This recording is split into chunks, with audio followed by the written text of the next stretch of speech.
All right, and welcome to the Best in Slot podcast, a workout podcast by the community for the community. I'm your main host, Sparty Smallwood, and our co-host Midgettes here is here again. We do have a special guest here, Adam, DBM author, and this is episode 12. Today we'll be talking about deadly boss mods, its history, and add-on developing in ways we can help support it. But really, I mean, let's welcome Adam to the show. Thank you, Adam, for being here. Much appreciated. You know, it's great to have, I don't know, I'm humbled. I'm humbled by you being here and excited, right? Because, to me, you're the guy that's created everything. But thank you. Thank you for being here. You're welcome. Happy to be here. Awesome. Yeah. Sorry, go ahead, Midges. I was just going to say welcome too. Sparty, you going to let me talk this podcast or no? I'm going to hopefully let everybody talk this podcast. Oh, yeah. All right. Well, it's great to have you here, Adam. And I can't wait to delve deeper into all things deadly boss mods. So, shall we get started? Let's do it. Yep. So let's start off with what's new in the community. So there was a tweet recently from Chris Metzen. Did you guys see that one as well? He's recovering from spinal surgery. Saw it. I saw it. It was a cute tweet because he said his spinal surgery was a success. The beard, however, didn't make it. It was cute, and it was glad to see that it was doing okay. Yeah, that iconic beard, for sure. Yeah, and I tweeted my well wishes to him as well. He's always been, a pillar in the community and such a role model for everybody. Hopefully, one day at BlizzCon I'll be able to finally meet him because I've met Mike Morhaime a couple times, and Chris Metzen's still on my list to do. Well, you have to find him. Last time he hid out in his baseball cap. Don't forget. I do remember that. So what else? We have the Purified Awakening Essences, right? So they did clarify that this week, right? We talked about it on our last podcast in terms of, the rate at which you gain them. Last time it was, 350 or something for getting a new legendary, and it was, 50 for upgrading one from 970 or whatever to 1000. They've clarified now, and it really made just much larger numbers in general. So now the multiplier is higher, so you'll get, 6 times more from any activity. And what are we averaging out now in terms of legendaries with that? I don't know. You're on your own there. Adam, do you know? Well, no, they inflated the number just to make their devalue hoarding before the patch. That's why they inflated the numbers. Yeah, and that's exactly right, because I was already hoarding on my Warlock, hoping he would get a decent legendary and not those damn, gateway legs or whatever they are. But yeah, that's exactly right. I mean, they're trying to devalue hoarding, right? You're going to get, 350 in a day. I only have 350 on my Warlock now, so it's not really much hoarding, and I just haven't, bothered to play him much since then. Well, I can tell you, I don't think anybody's turned in a quest. Oh, for sure. So I'm hoarding, no matter how much it is. Well, we've got the Esports 2018 announcement. You want to talk about that? Yeah, so I saw a little bit of that. The esports MDI coming back, the qualifiers and how they're sort of going to structure it is really nice. I do like, they've listened to the feedback from the community and said, give us a level playing field for qualifying and not so all those high-end mythic raiders, some of the better players out there with all the gear are making the qualifying brackets. So that's pretty good. They're going to have their initial qualifiers, complete this really challenging dungeon to get on the tournament realm. Tournament realm will have your typical 5 best times, and they're going to go from there. Are you much of an MDI follower, Adam? Not really. I pretty much don't follow esports or regular sports. Apparently there was a bunch of good football games on today, according to my Twitter. Not that, I really follow Twitter much at all. Yeah, I just right-click a lot of hashtags and hit mute forever. That's one way to get rid of spoilers, yeah, for sure. Well, I'm curious on the MDIs if Sloot's going to compete or if he's going to shoutcast or whatever it was called that he was doing. He didn't answer me. You have any insider info? I'll ask him. I mean, I'll go send him a text. But my hope is he does not compete because selfishly, I would love to have him back out there shoutcasting, and calling those MDIs because that was just a blast to have him out there. All those puns and terrible jokes he was making. Well, you like puns. So we do have a really cool add-on that was also linked by one of our guild members, something called ENR Tag. I haven't tested it yet, but it sounds like a really awesome add-on. It's something great for the community, something great for guilds, Guild Survivor, something that we've done in the past. Have you tried it at all, Adam? Do you know about this add-on? I have not heard of it. Yeah, I mean, as far as I know, it just works where one person is it, and then you have to just obviously fly around with ENR's little wings and grab another person, and then obviously they're it. And then you go until the timer expires. I've got to test it out. We need to test it out one of our community raids at some point soon, Midgets.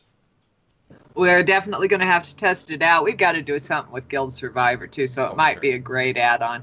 Well, you know what we're going to do since we're talking to Adam, though? We're just going to get him to build all these things, because I'm sure it's really easy, right? Oh, for sure. So Adam, what's sort of your background there with programming and all? What kind of history do you have? Don't really have one, really. I just was fiddling with DBM many years ago and took more and more responsibility until eventually I was just the only one doing the mod. Ah, okay. Sort of, given the reins because no one else was doing it. That's good. I mean, I totally appreciate that. Anything else we had here? Yeah, so we have 7.3.5 as release candidate, right? So the PTR is going to be, no more soon, and the patch should be live. I think we're expecting, a patch on the 16th? Was it 2 days? Or the 23rd? Either one, right? Because it has to be in time for the Encourage event.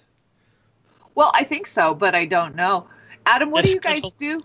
Oh, go ahead. They scheduled an 8-hour maintenance for this Tuesday already, which is the typical amount of time they schedule for a patch. There you go. Yeah, so we should expect it this Tuesday, which makes sense because they made a number of some higher end changes for the Encourage event, and it would be silly to not include them unless they were in some kind of hotfix as well.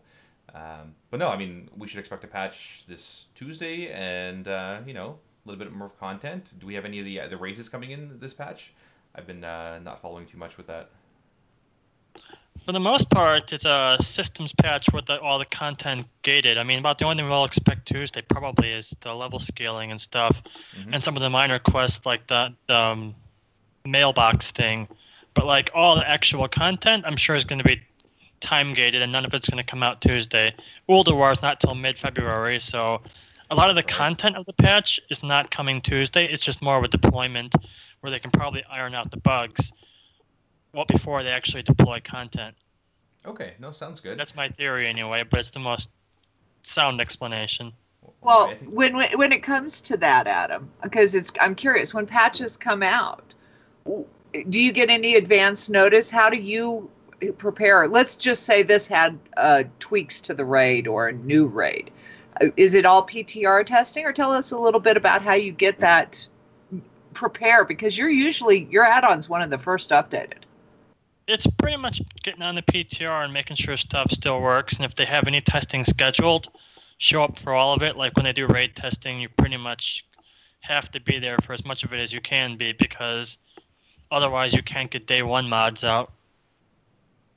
And even if you do put all that time into the PTR, the day one mods are usually broken anyway, because after they test it, they do final tweaks. They don't necessarily retest it. So when you go in there, you might find that they changed a bunch of stuff that you never saw in the PTR, so you still got to spend when the patch goes live, you still got to retest everything. Interesting. Very interesting. How many times? I'm curious. How much? Let's just say it was a new patch. How much testing do you do? I mean, how many hours do you devote into a new patch? It depends on how much testing there is. I mean, when it's like a 0.0 patch or one where it's just a giant raid, you test pretty much. They can do testing all 5 days of the week, 2 to 3 bosses a day, and you're sitting there pretty much all day testing, and then all night coding, post-testing, and then repeating it the next day. You could easily put in 60 hours in a PTR week if it's full schedule of raid testing. Wow, that's a lot of work. That's impressive. Well, thank you. That's crazy. I mean, we'll get into that shortly, but that's a staggering amount of work for for a mod that most of us are reliant on, right? It's our little mod that does everything for us, from timers to warnings to spoken alerts. No, that's great. So we'll get into that in a sec. Let's go through our nice little segment here. Tales from the Front, Warcraft. Whoa! No, There's not yet. No. Well, we got to talk about the PTR and beta and suggest to our viewers. Oh, yes. You're missing all kinds of stuff. You just skipped everything. No. Good grief, Sparty.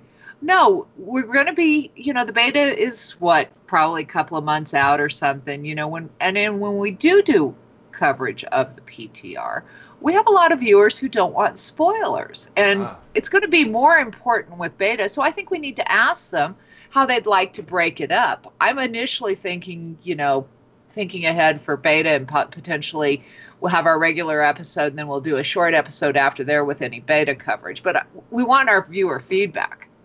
So you want to do maybe a bonus segment for beta coverage, right? So for instance, if I know when the beta is coming, I'm going to say, hey, Battle for Azeroth is further along than expected, right? That's sort of my I'm not going to share with you when beta is, right? But if they want to know, they would come to a bonus segment, and I would say, yeah, it's in, X amount of time. Or something like that, where once there is beta and eventually when we get into beta testing and we're actually exploring the new X-Pack, what sort of, there's people who don't want anything blown for them. They just want to walk into the day it comes out and goes out. So we want to be cognizant of that. That's all I'm suggesting. So write us at Best at Slot Podcast at, criminies. Best in Slot Podcast at gmail.com and let us know what you'd like to hear. We would love your feedback. Then before we jump to the next one, I want to talk about Night Moogle because he cracks me up. And for those of you who are on Twitter, he has the best one-liners. And I scroll through my Twitter. Twitter. I'm just having a bad day talking. This one cracked me up. He said the name of my first ulcer will be transmog. And then the best part of it is watching all of the guys interact with each other. For sure. I mean, he's been around for a while. He does, I think, a lot of the toys and little gadgets that are in the game. Is that right, Night Moogle? Or is he the rewards guy? I can't remember. He's the rewards guy. He's the rewards guy. Yeah. So he decides, how many awakening essences we're getting, all that stuff. And I guess his first ulcer will be transmog. I'm sure he's having transmog emergencies everywhere. Well, his team members created all sorts of tunes with titles that were like Transmog King and First Ulcer. First Ulcer is what it was. It was awesome. That was the guild name, I think, from his QA team. That was right. That was First Ulcer, something like that. So it's always fun to watch those guys interact. Anyway, now you can jump all the steps. Okay, so now let's move on to our next segment, Tales from the Front, Warcraft-related stories. So for those who've been following us the last little while, we've been doing Buddy Birds.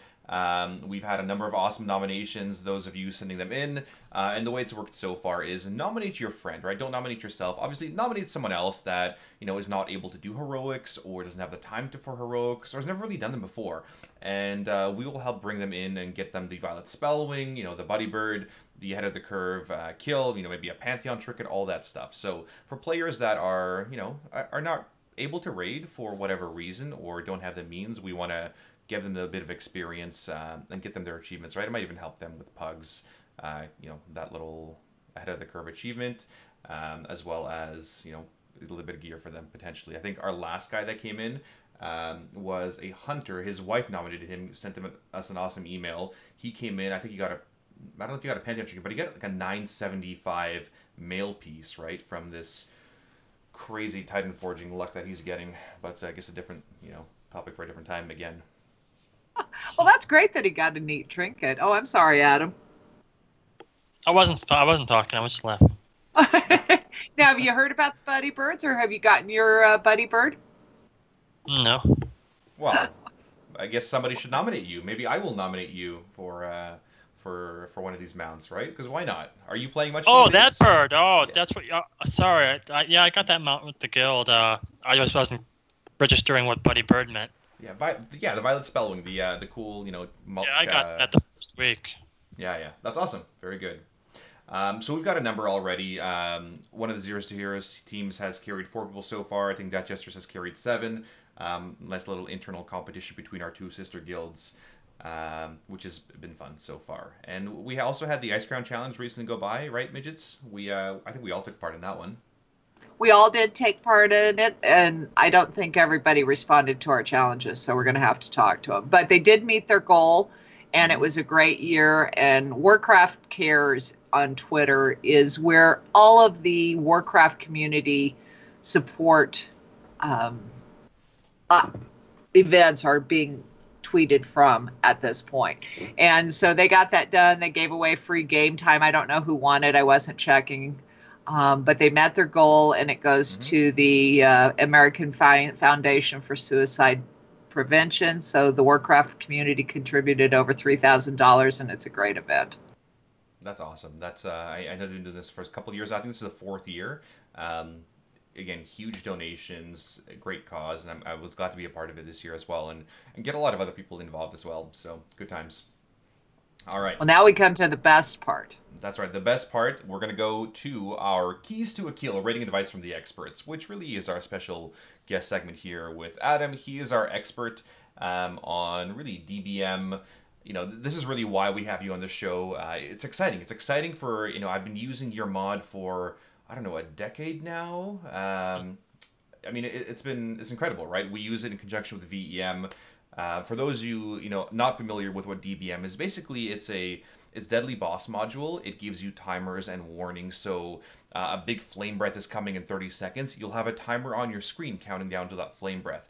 When that flame breath is going to happen, it'll give you another warning, like a big screen flash or something. And those kind of visual and audio cues make it much more effective for raiders to play, or for players to play in general. So you can focus on your rotation while this boss mod is doing everything else for you. So yes, I mean, thank you again for being on our show. But why don't we start off with, how did DBM sort of start? Was it sort of your brainchild, or what was the history behind it? Well, DBM was actually created by Paul Emmerich. I don't know when, maybe Classic, maybe early PC.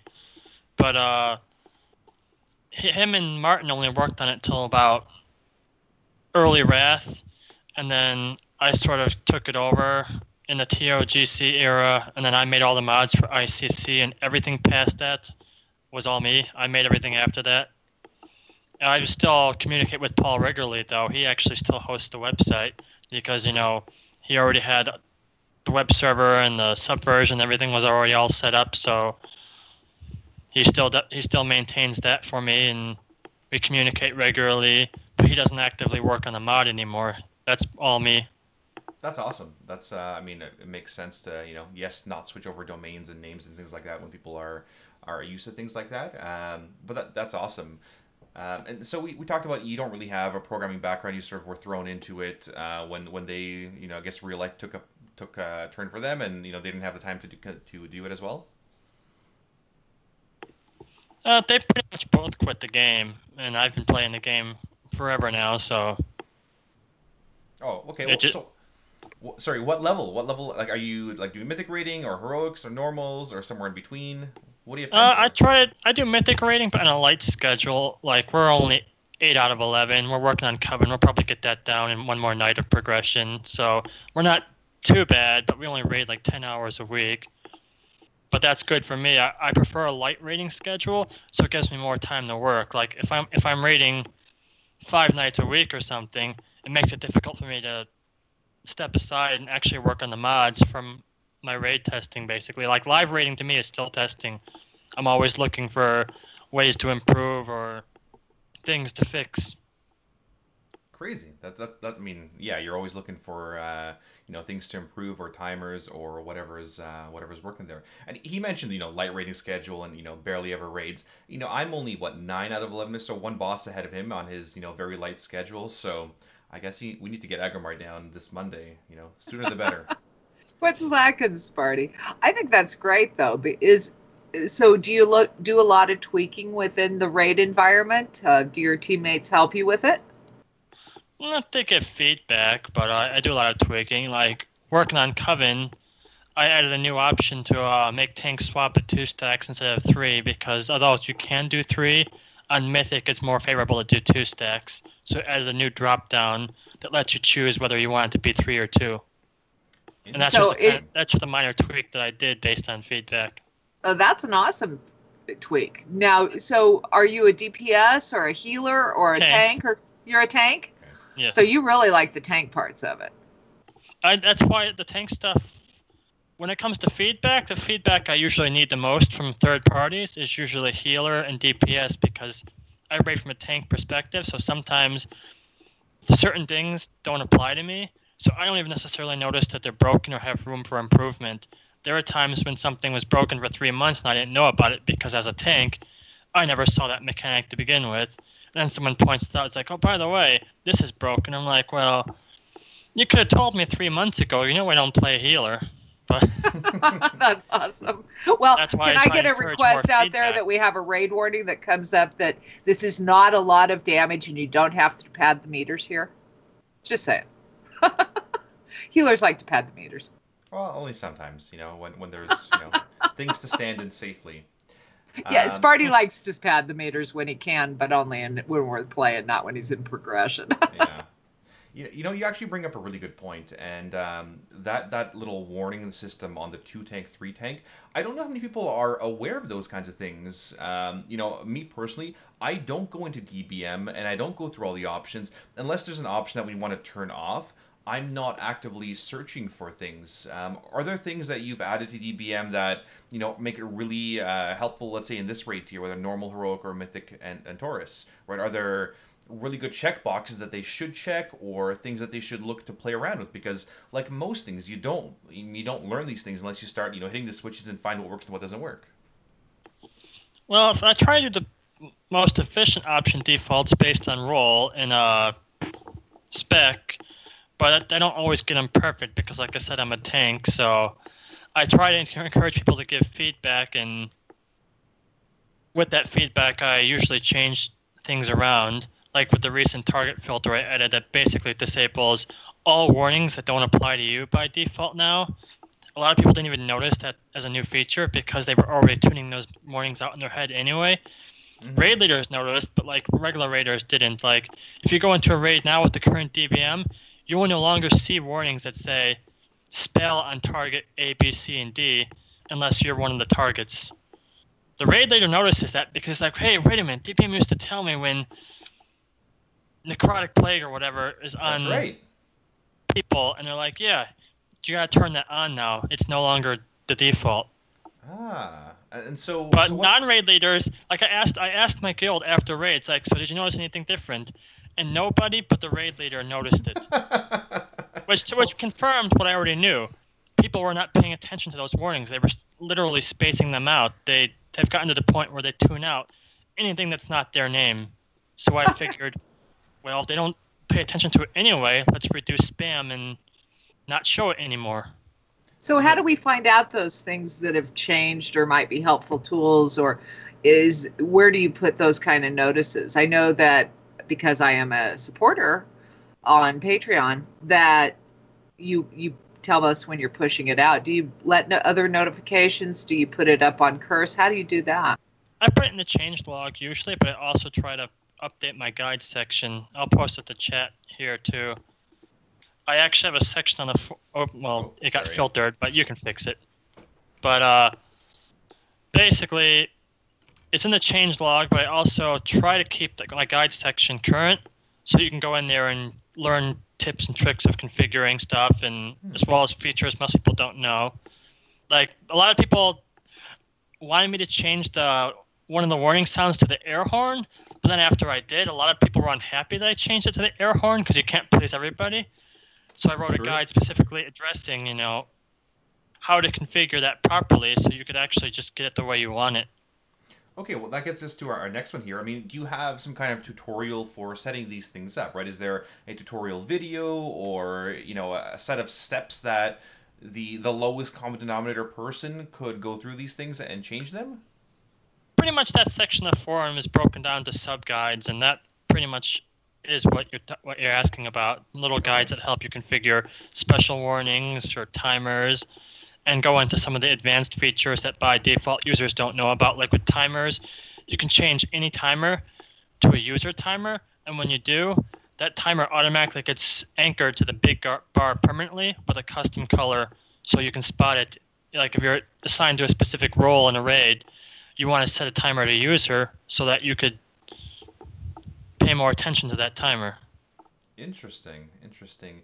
And you did touch on, warnings that people are ignoring. I guess there's a bit of a fine balance of, too much information and not enough, and things that are pertinent to you. And it's a bit of a psychology in play there, right? If it's, necrotic plague is on midgets, but I don't really care because I'm a DPS and it's not really relevant to my role, fine, ignore it, right? But if it's a healer, then maybe we do want to know, because we need to be healing those people specifically or giving them a cooldown.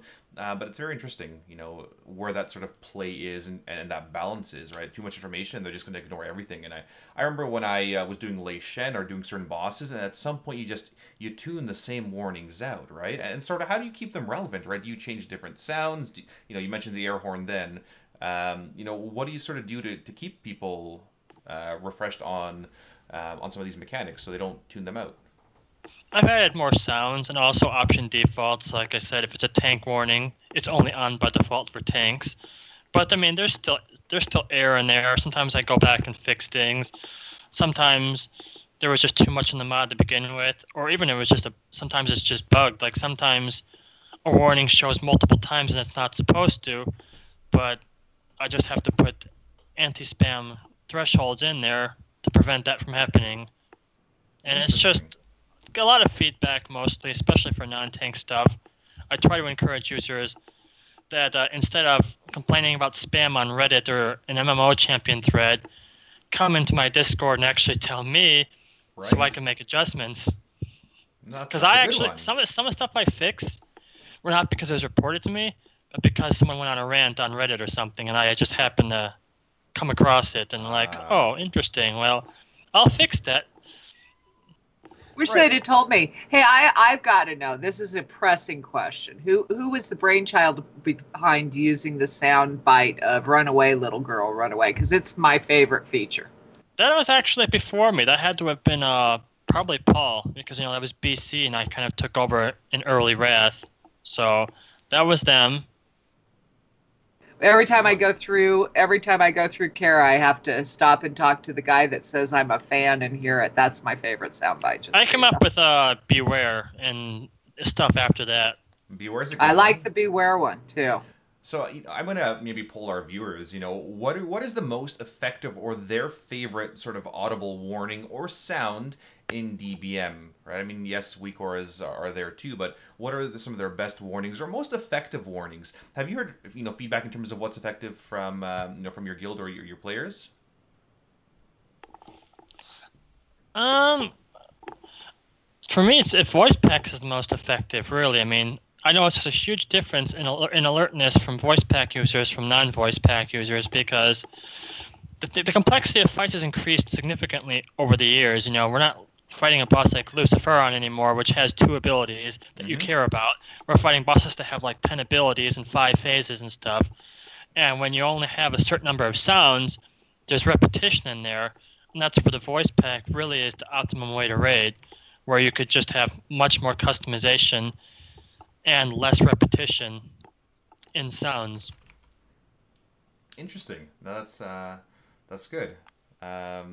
Yeah, no, I mean, I guess our viewers, love the sound of silence. But I do completely agree with you, and I've been, on the whole VEM spoken alert, soundtrack and on that ball ever since, I don't know, whenever they were first implemented and you guys started working together. I know we briefly chatted about this off the podcast, but how did that sort of come to be, right? VEM people were using voice encounters, and how did that marriage between, I guess, the add-on or voice packs come about?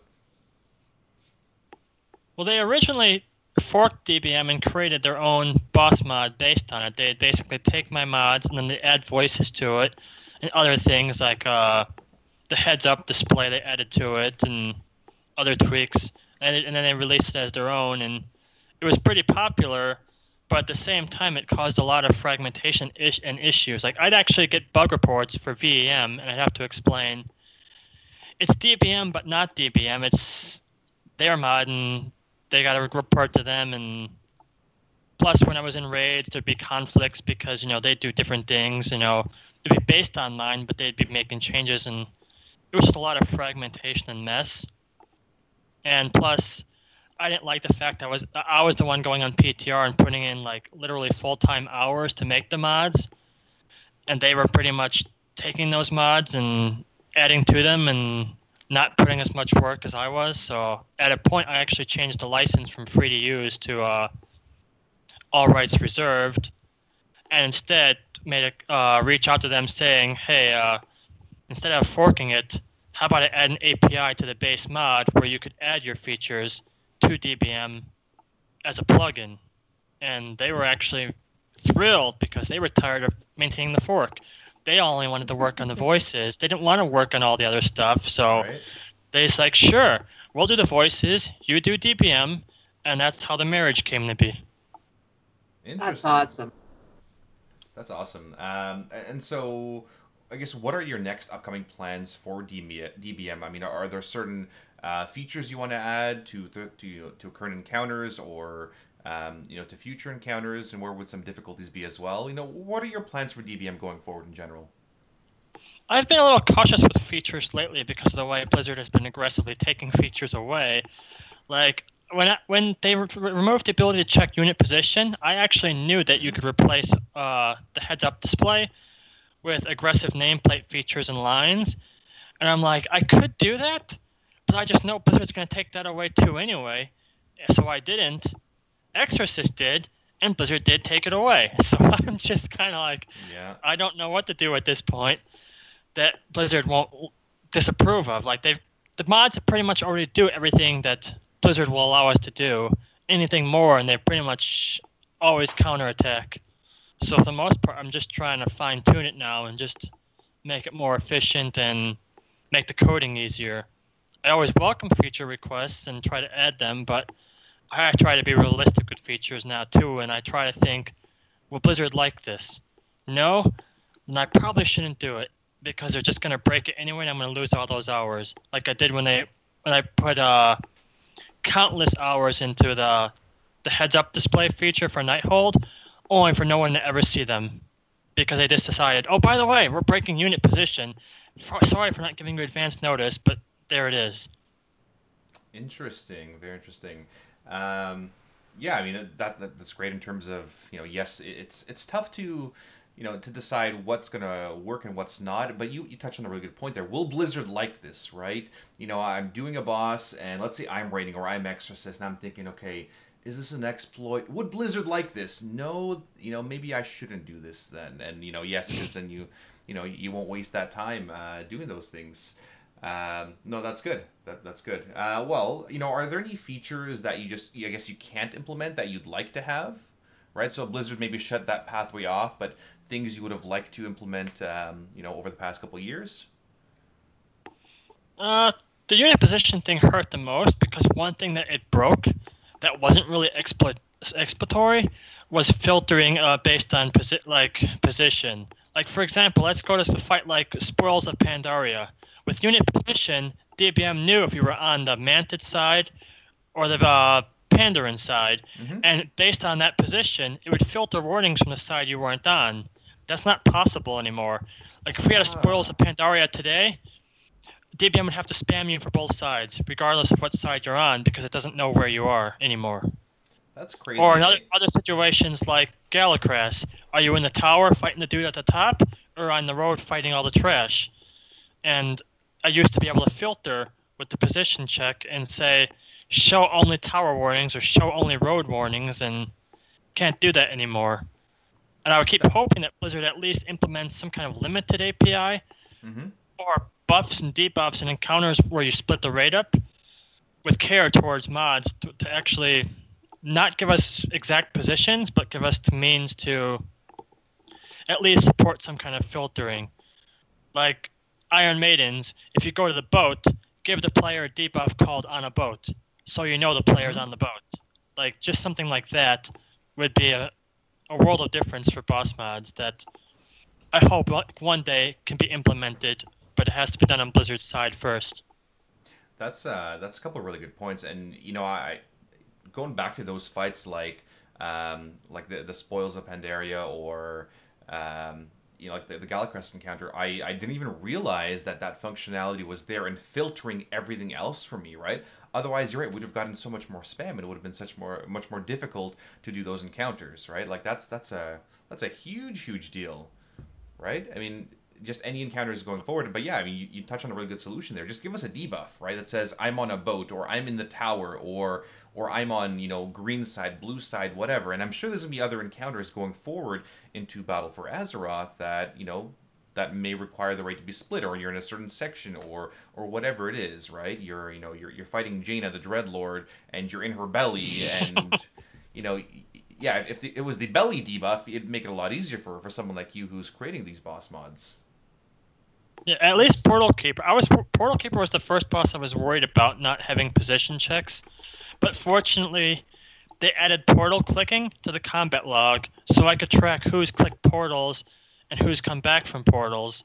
So using that, the mod actually builds a table on the pole saying everybody's on the Nexus, and then when they click a portal, it moves their name off the Nexus table and onto the whatever platform table, so it still filters on that fight. And that's the kind of thing that I hope they continue to do. Right. Because as long as they do that, I can keep making mods that aren't, quite frankly, a spammy mess, because it would be confusing if you were getting warnings for a platform you're not on. That's right. I mean, for those of you that do Portal Keeper, right, we're not getting bombarded by all those main platform messages whenever we're going to the fire or green or the shadow platform, right? Like that's a really good point. Otherwise we'd be inundated with, move away from the lines, and big explosion, or interrupt the ads constantly going off, even though it's not relevant to us, right? That's I'm wrapping my head around all these things, and it's so fascinating. Well, okay, so let's go back to the other way. Why not work with Blizzard? I mean, and by that I mean, number one, reach out. Number two, why don't you go work for Blizzard? Right? I mean, you've got this huge history, right? There's a huge precedent set of, all these boss mod creators, theory crafters, Celestalon, for instance, working at Blizzard, right? Is that something that you'd be looking to do as well? Blizzard has tried to hire me 2 different BlizzCons now, but ultimately, it's not something I can do right now, because I'm currently... I'm a homeowner here in Georgia, for one, and two, working from home allows me to take care of my mother full-time as well, right, which is unable to work. She's widowed, has a lot of physical issues that make her unable to do certain things, and just needs my help around the house. And that's one of the main things DBM allows me to do, is working from home. I'm available for any schedule, like PTR testing that gives you 3 hours notice. I can still do it because I work from home. And two, if she has a fall or needs me for anything, I could put down my headset and go in the other room because I'm right across the hall. Gotcha. No, that's a really good point. That's what I'm doing right now. And if I were to take a job at Blizzard, I'd have to actually uproot where I am, figure out what to do with this house, which is pretty much impossible to sell because I live in the middle of nowhere. And it would just be chaos. And then if I actually worked in an office, then I'd have to figure out who can check in on my mother when I'm at the office. Right. So it's not an opportunity that I could take right now. Maybe one day it's something I can reevaluate. Well, my hope is you do, right? Yeah, I mean, that's a huge compliment to you for all the work you've done with DBM if they've been trying to hire you multiple times. But, it's a huge, it's a testament to the integrity that you have and the kind of person you are, putting that family first, right? And I definitely appreciate that. And that's a lot of respect going towards you. And it is awesome. I want to ask you, because we were talking about features you add and some of the challenge you have. Do you get viewer feedback, or do you use suggestions, or how do you decide what you want to bring into the boss mod? Does it just come from impact? For my own testing, for one, and there are certain people who reach out to me directly. They'll reach out to me on Twitter, or they'll get on Discord, or sometimes they'll even just message me on Skype saying, "Hey, I need this," and I'd be like, "Okay, send me a log and I'll do it." That's usually the rule. Like, if they want something, they better be willing to share logs. If they're further progressed than I am, then they'll be like, "Hey, I need you to fix Argus timers." I'm like, "Sure. Can I get your Argus logs? Because I don't have Argus logs yet." That's funny. So, well, I have a unique request, and I'm hoping you can do it because you see, I maintain the guild bank for Death Jesters, and they pull from the middle. And so I would like the Deadly Boss mod to smack them. Actually, I'd like him to shock them every time they pull from the middle of the guild bank. Is that something you can do if they're not in raid, so that you can just be reminded they've opened the guild bank, and no, do not pull from the middle? No. Oh, darn it. Thank you. I've actually slimmed down some of DBM's features that were kind of extra things I added over the years, but realized it just didn't fit the mod anymore. Like, I was fragmenting a little too much, and I dialed it back to just trying to focus it on boss mods. Mm-hmm. They're recently I deleted the challenge mode timers and a few other things because, for one, they were kind of a pain in the butt to maintain with me being only one person, and two, there are plenty of other mods that already do that. Like, DBM used to hide the talking head for you. It doesn't do that anymore. I stripped that out. Trying to get back on track and try not to be a multi-mod, just be a boss mod. Well, I'm disappointed, but Well, I think I'm not. Sparty's thrilled. I think it's totally fine. And, so number one, he'd have to create this. I'd have to download it, install it, then turn it on and keep it on for whenever I, go to the bank. No, I don't think so. So you did touch on fragmentation, and for someone that does not have a programming background or doesn't know what fragmentation means, can you sort of explain what that means? When you're trying to strip things down and bring them, to their core parts, I guess. Well, for example, going back to the VEM thing, they'd used my mods when they forked, but after they used them and made them their own, they didn't actually update. Like, if I updated those mods again, they would not have my latest changes. Their mods would be based on an older version. So let's say I fixed a bug in an encounter. That bug fix might not go over to VEM because their mod was based on an older code. And since they changed it so much, they don't just import my changes easily either, because they customized it so much that they pretty much have to fix the bug on their own because my fix isn't going to translate over anymore. That makes sense, and I can recall times where I think that was happening on the early onset of VEM. There would be timers that would just not line up, and I would be calling a timer out, and my other raid leader would be saying, no, that timer is not happening right now. It's off by 5, 6, 10 seconds, or whatever it was. Interesting. It is interesting. Well, and I've got a couple of other questions, because I know that you were in with us the other night, and we were chatting about the VEM side of it, and I think the viewers really want Sparty making a voice pack. So with the integration and the friendship and the marriage, how does he go about doing that? And would you help him make it? We all want to hear him yelling at everybody. Well, they released something they called Voice Pack Demo. And you basically download that, which is, let me find it on Curse. Let's see. So is this like an add-on that I would just, download, and it sort of walks me through it and tells me which sound files to re-record my voice with, or?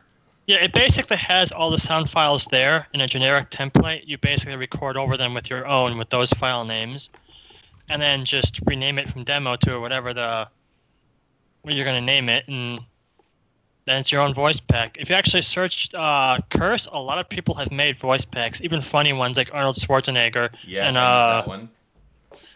There's probably, last time I checked, there were probably like 16 voice packs on there.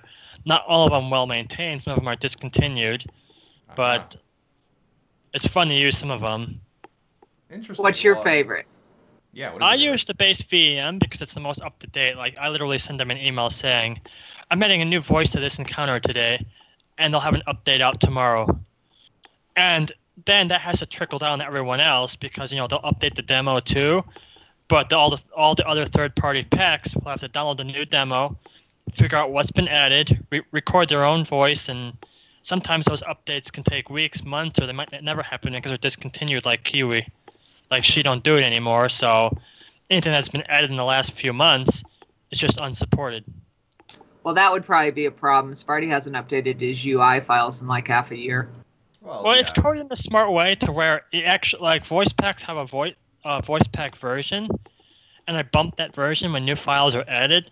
So what DBM does is if your voice pack version doesn't match the expected version, it falls back to default sounds. Like he might notice using Kiwi, especially because it's out of date, that he might still hear beware or something for a warning because there's no voice for it. Right, right. Well, we'll just add it to his to-do list. I think it still has potential. Oh, I've got lots of things on my to-do list. So, well, how do you get So we're gonna kind of go on because you've got all kinds of experience, and I want to get a new add-on out there. How would I do that? And I would love to hear a funny "this just didn't work" story of your experiences. I mean, for the most part, you just release on Curse and then share it with people, and that's pretty much it. Curse will accept any add-on as long as the add-on actually follows Blizzard's guidelines, which means, no spamming, for money in-game or something, or ads, or violating game policy like exploiting and all that. Like, but mailing off gold somewhere, or giving away to other players. One of those kind of add-ons. Left Shark add-on. That's what we need. A Left Shark add-on. I'm trying to think here. If there was an add-on where I could mail out my number of guild banks of Left Sharks to one player, that'd be awesome. We'll work together on something like that. Working out a Left Shark add-on of some sort. Well, this has all been wonderful, Adam, and we're so thankful that you could come here. And we know that it's basically a full-time job for you. You've got hours and hours invested in all of the things that you do. How do we as a community support you? Patreon's the best way to support, and even if you don't have money, spreading the word and letting people be aware of it helps the most. Because DBM is used by easily over 1 million people, but only 450 people are currently supporting it. That's crazy. And if more people supported it, I'd be able to do more. One of my hopes was to actually reach goal 3, so I could be able to pay for more help, or sometimes even buy logs from the top, mythic guilds that are a little bit more private with those logs, unless you work with them with it a little bit. And with more support, I could do more with the mod. And I'm actually worried about Classic WoW when it comes out. One person is just not going to have enough time to maintain Classic and Live.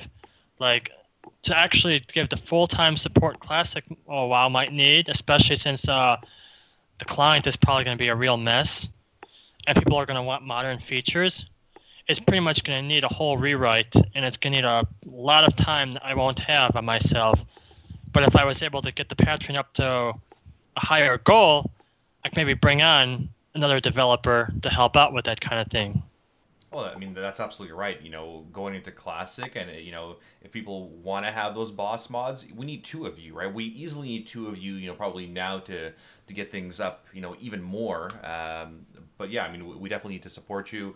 I've been supporting you for, I don't know, a little, a week or 2 now. Now that you're in my channel the other day, I'm like, you know what? I've been using his mod for 10 years, and frankly, not many people know how to support you. And yeah, you've got 1 million users of DBM, which is a staggering amount. That's crazy. The amount of people that are using it, right? Using boss mods in general. And I mean, people don't know how to support you. If I didn't know, I guarantee other people don't know how to support you. And really, getting that word out is what we want to do, right? Get use some support. And obviously, yeah, you could be working on Blizzard right now, but here you are. You're at home taking care of your mother, and you've got this house, and those are the other priorities for you right now as well. But we'd love to continue supporting you. Maybe crowdfund, whatever it is, right, to help get DBM up and running. Or rather, continue building on those extensions. Can you share with us what your Patreon address is, or a link, or share it with our viewers so that they know? And we'll absolutely spread the word. We're going to make sure that we love your add-on. And I want a Sparty add-on that calls people jackalopes, but there you have it. I want a Samuel L. Jackson voice pack that cusses at you when you're screwing up. God. But that's never going to happen. That would be awesome. Well, I actually never say never. PG-13. I actually recently reached out to the voice actor that did Geralt of Rivia and asked him if he would do a countdown for me. Wow. But ultimately, he forwarded me to his agent, and his agent actually reached back to me and said, well, how much can you offer? And when I said how little I have, I didn't get a reply. Oh. So that's another example of, if I had more money, I can do more cool things. I'd be happy to spend more money on doing cool things like that if I had it. Oh, that would be incredible. That would be. Well, one of our viewers just told us that you had 9.3 million downloads off of Curse right now. So I'll bet you if we could get the word out that you could use some help, that would be awesome. I checked the downloads. The update I released 3 days ago has had over 500,000 downloads on Curse. It's probably had about half that on WoW interface. I don't know the stats for deadlybossmods.com. I'd have to ask Paul, but basically total, all adding them all together, it would probably be just shy of 1 million downloads in 3 days for a new version. And when I do things like looking for raid and do a DBM version check, at least half the players have DBM installed. Mm-hmm. And just assuming that the game still has about, they don't give sub numbers anymore, but assuming there's still about 4 or 5 million subs, DBM easily has over 1 million users just based on these stats. Oh, for sure. And so we touched on it a little bit more, but I mean, how much time are you spending in a given week, on DBM, right? On supporting our raiding community? It varies a lot. Like, can be chaotic. Like I said, during a PTR or beta, it can be grueling because you could put 60 plus hours in. But during time like this, where there's no active PTR raid testing and the only thing that's going on live, it's basically just base raid schedule plus whatever character time you have to put in to maintain that raid schedule. And then support. There's people constantly making support requests, not necessarily bugs, but sometimes I just need help with the mod. So I have to constantly monitor that, which basically puts me on call for that. But on a week like this, I'd say maybe 20 to 30 hours. Yeah, so I mean, it's pretty much a full-time gig. I mean, yes, there isn't PTR testing now, but when boss testing does go out on the PTR, I mean, I imagine it's more than a full-time job, right? It balances out. Like when you have a slow week, I try to work on some like side projects. Like I don't know if you actually pay attention to it, but there was the Project 60 and Project 70 stuff a while back. During that, I had 3 streams up all day, every day of that. I'd be watching Chinglish, I was watching, Bajira, Asmongold, all of them on stream. And I was watching them do these fights with, at level instead of, overgearing them like we do for like a transmog run. And I was actually updating all the mods live based on feedback or what I observed. Like they'd be struggling with the mechanic because it doesn't have a timer. So I added a timer to it. And I was updating the mods every day for their project because there wasn't much going on with the live content, and I don't just sit there idle and do nothing if there's nothing to do. I find something to do. That is awesome. I mean, you sort of got your own little Blizzard command center, your DBM command center. You've got these streams pulled up, and you're constantly improving it and upgrading it. That is awesome. And what we have to remember is we would be lost without our Deadly Boss mods. I mean, I have my Priest Cloak that saves me, but it's the Deadly Boss mod that actually helps remind me that I might be not doing the right thing, or when my next timer has come. We would be lost without you. We would. This last decade, I don't know where we would be. I think, with boss mods, and people say, I don't need boss mods. Okay, fine. You also don't need shoes to walk, and you can go run a marathon. And let us know how that goes, right? But with the advent of boss mods and the weak cores and all that other functionality, the encounters themselves have really increased in complexity, and it's sort of that balancing act of, well, DBM's gonna keep adding boss mods, keep adding timers and warnings and things like that, and the complexity of encounters will also keep increasing, partly because we've been around the block for so long and we've seen a lot of encounters, and just you need to make things more difficult, right? And what is your sort of final thought on that and the complexity of encounters, over the last couple of years? It's been an arms race, and it's improved both. The encounters have gotten better because of mods. I mean, Archimon was a direct response to boss mods. They're like, oh, you can do that and do that and do that. All right, here's 20 lines going across your screen. Try doing that without a mod. And that's basically what happens. But at a point, I think the arms race got to a point where Blizzard is trying to dial it back now, and that's why they killed those lines and a few other things. In fact, they plan to kill more stuff, I was told, at BlizzCon. They eventually want to kill the bug that allows the current rangefinder to still work. They don't want a rangefinder period at some point. They don't know. I don't know when they're going to do it, but they said. But they've been gradually trying to improve the visual on spread mechanics with like circles around your player, Right. AVR type things, because eventually there is not going to be a rangefinder at all. There's not going to be a text box on your screen that says if you're too close to someone, it'll be blocked completely. Because the only reason that works now is because of a bug that they haven't fixed, and they haven't fixed it on now because they don't want to break it yet until they're. Interesting. I think they're working on some kind of mechanic where any spread mechanic will always draw a circle around you, or some kind. They're working on something, some kind of visual so that they can deprecate the rangefinder for good finally. That is, that's very cool. Likely, I think for Battle for Azeroth, we'll see something like that, and it sounds very much like the WildStar telegraphs that we saw there. I mean, that's right. I mean, right now we should start learning to eyeball our ranges better, and yeah, I guess a rangefinder or the range radar will be gone at some point soon. That's great. Yeah, Well, that's good because my goal is generally, and I killed Sparty the last raid I was in, is if there's a bad mechanic that I'm not supposed to be near him, I'll go in and go stack on him, just so you know. Yeah, you know. the bug that they're actually trying to fix. Currently, you can't your spell book. You can't actually check spell range unless you know a spell. That's the way it's supposed to work with items, but it doesn't. The current item API lets you check the range in an item whether you have it or not, and that's what their current rangefinder uses. Like for range 6 or 8, it uses the Warsaw item.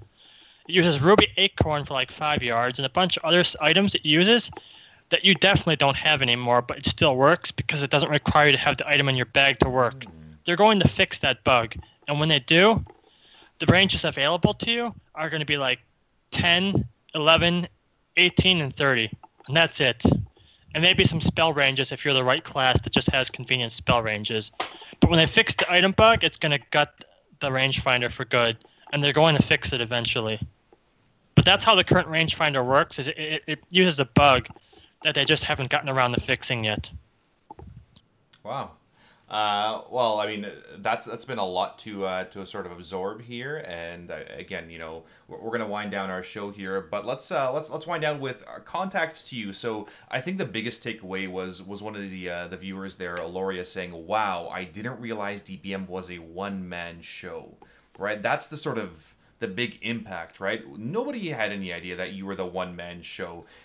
Doing so much over the last 10 plus years that DBM has been around. Yeah, you took over from the creator, but you've been that sole author, that sole torchbearer for DBM, right? To millions of users that are rating from LFRs to normals to heroics to mythic, right? So we definitely want to give you a huge thank you for everything you've done.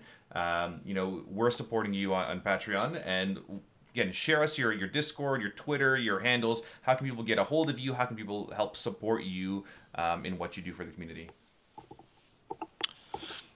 Biggest thing is word of mouth and just constant communication too. If you don't have money to give, at least spread the word.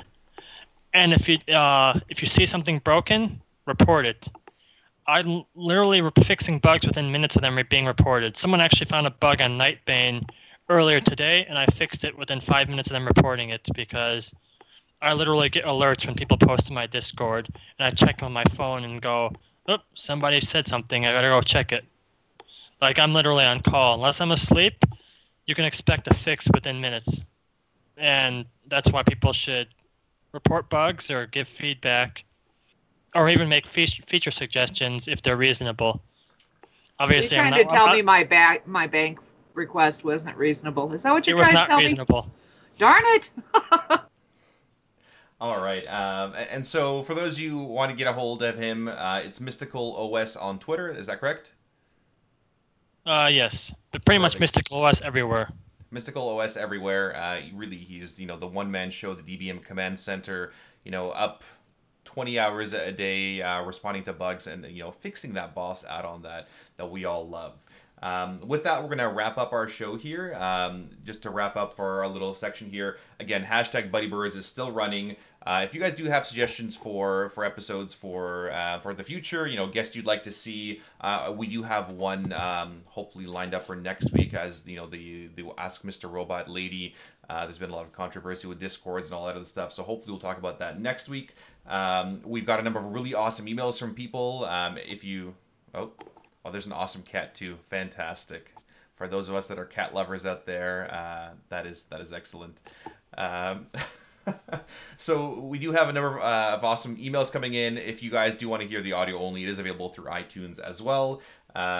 We will have PTR and beta coverage coming soon. We do have the Call of the Scarab micro event coming January 21st, 23rd. Expect a patch this Tuesday. Anything else, Midgets, to wind us down? I think that's it. Thanks so much, Adam, for everything you do and for joining us on our podcast. It's been my pleasure. Welcome Awesome. to have me anytime. Thank you so much, guys. Have a good night. And as always, live your life heroically. Good night.